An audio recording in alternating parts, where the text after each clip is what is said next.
लक्षात काय, बिंब हे एक आहे, हा प्रतिबिंब भिन्न आहे. मग ते प्रतिबिंबाचा जे हे आहे का नाही विविधता त्या बिंबावर आरोपित करावे नाही, दोरीवर सापाचा आरोप करावा.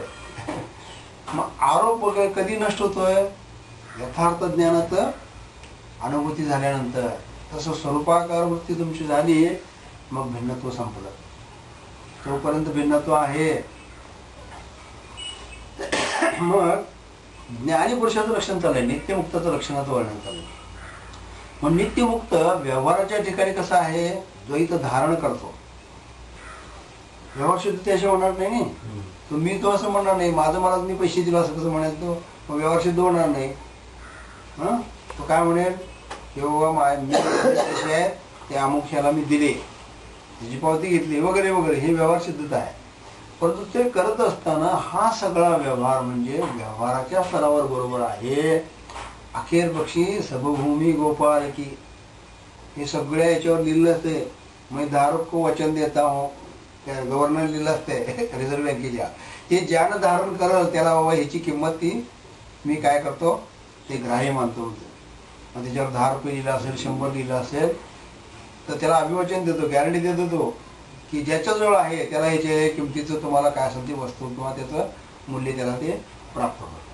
तसं तुम्ही ज्या वेळेला म्हणजे आम्ही ज्या वेळेला त्या गोष्टीला धारण करतो सद्गुणांचं धारण केलं तर तेवढं तुम्हाला त्याची योग्यता मिळेल. दुर्गुणाचं धारण केलं तर दुर्गुणाचं त्याचे फटके बसतात.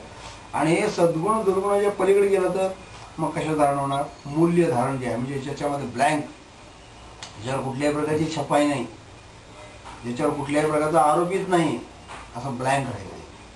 म्हणून जे नैष्कर्म आहे की नाही ते बंद पावत नाही. म्हणजे कर्जही नाही ठेवी नाही. मग तिथं खातेदार गेला तर तुमचं काय जमा बी नाही नावी नाही म्हणणार काय, म्हणजे तुम्हाला नोटीस बी येणार नाही आणि तुम्हाला काय व्याज बी मिळणार नाही.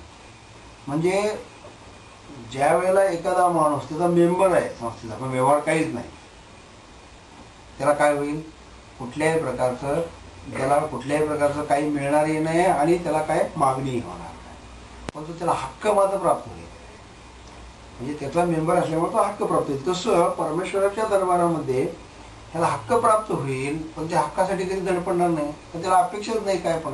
म्हणून निरपेक्ष स्थितीला गेल्यानंतरच हा जीवनाचा खरा आनंद मिळत असतो. आणि तो आनंद उपभोगत असताना सुख आणि दुःख अशी त्याला द्वंद्व अवस्था नाही.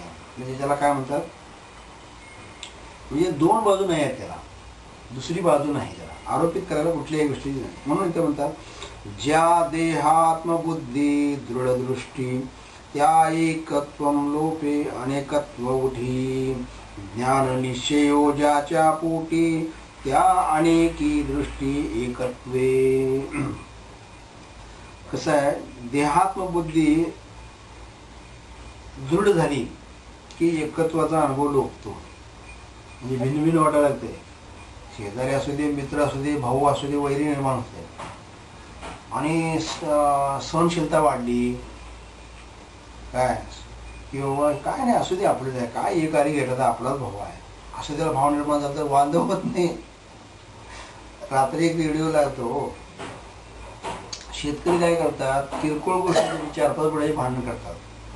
मग ते लोक न्यायला असायचं नाही पूर्वी कट्ट्यावरचं, तिथे घेऊ. मग तो एकटा काय म्हणला, माझं खरं आहे ते, आणि जर खरं होऊपर्यंत मी ते पेरणार नाही म्हणला 4 एकर शेती. आणि 8 तासासाठी 4 फुटासाठी 4 एकर त्याने काय केला, पड पाडला. मग कोर्टात गेल्यानंतर निकाल लागला 5 वर्ष झाली. 5 वर्षानंतर तो पुन्हा अपिलात गेला, ह्याच्याबद्दल तो आपल्या मग पुन्हा आणि 5 वर्ष. म्हणजे नुसतं एक 8 तासासाठी 10 वर्षी ते पीक नाही काय नाही, हे नुकसान किती. मग 4 फुटाचं नुकसान सहन झालं असतं नाही, 4 एकराचं कसं काय सहन होणार. तसं माणूस 8 तास करतो अज्ञानानं, आणि 8 तास करून त्याला दुःख जास्त होतं. म्हणून एकत्व बुद्धी प्राप्त झाली की मग तुम्हाला त्याच्याबद्दलचा आनंद घेता येतो. म्हणजे अट्टाहास असू नये परंतु सत्याबद्दल आग्रह असावा. समजा तुमचं एक 1500 फुटाचा प्लॉट आहे, तर तुमच्याकडे कागद आहे, तर त्यावर तुम्हाला काय असावं, सत्याबद्दल आग्रह असावा. परंतु एखादा अडाणी माणूस आहे, एखादा हुंबाडा माणूस आहे, आणि 5-25 फुटासाठी कोण मारामारी आहे किंवा जीवन उद्ध्वस्त होतंय, तर त्यावेळेला तुम्ही काय करायला पाहिजे, काही गोष्टी समजावून घेऊन तिथं वागा पाहिजे. नाही 25 बुडायची नाही, चड्डू मारून नुसतं आपलं भांडणं केली, पोट कचऱ्या केल्या, मारामारी केल्या आणि किती दुःख होणार जीवन त्यासाठी. हा जीवन सगळं खर्च होतो. तर काही वेळेला समन्वयवादाची गोष्ट असली पाहिजे, परंतु सत्याग्रही असली पाहिजे. म्हणजे तुमची बाजू सत्य मानून देण्याकरता तुम्ही आग्रही असावा, अट्टहास नका.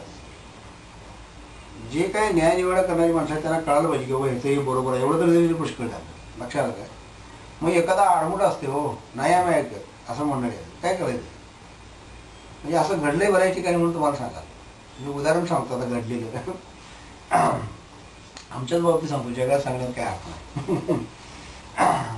आमचे चुलत आजोबा आणि आमची शेती एकत्र. मग ते विभागणी करून पेरलेलं होतं. मग पेरल्यानंतर त्यांनी 6 फूट आमचं जमीन खात होते. दाबूनच इकडं नांगरायचं रोज प्रत्येक वेळा. 6 फूट म्हणजे कमी झालं काय ते गाळायचं. ओके.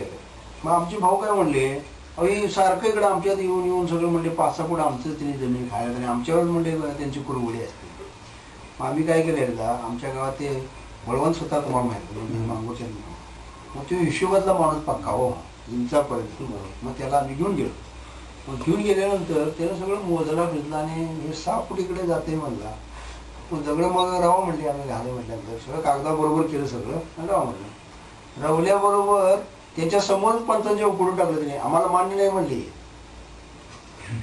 आमची बापा आहे नावं गेलं सुद्धा बरोबर नाही, पण सांगेल तुम्हाला टाकलं. मग आम्ही काय विचार केला, ही उंबाडी माणसं आहे, आता मोजलंय ते मोजलंय, ते काही कुठं कागदावर जात नाही काही नाही. आणि म्हटलं तेवढं देऊन ठेवलं, तारीख कोण मोजायला तर कागद. मग एवढं करून सुद्धा आम्ही ते 6 फूट ते खात होते आणि आमचं हे चाललंच होतं. वाटल्या गोष्टी तुम्ही लवकर कान टाकू नका, अध्यात्म ऐकत फार कठीण आहे.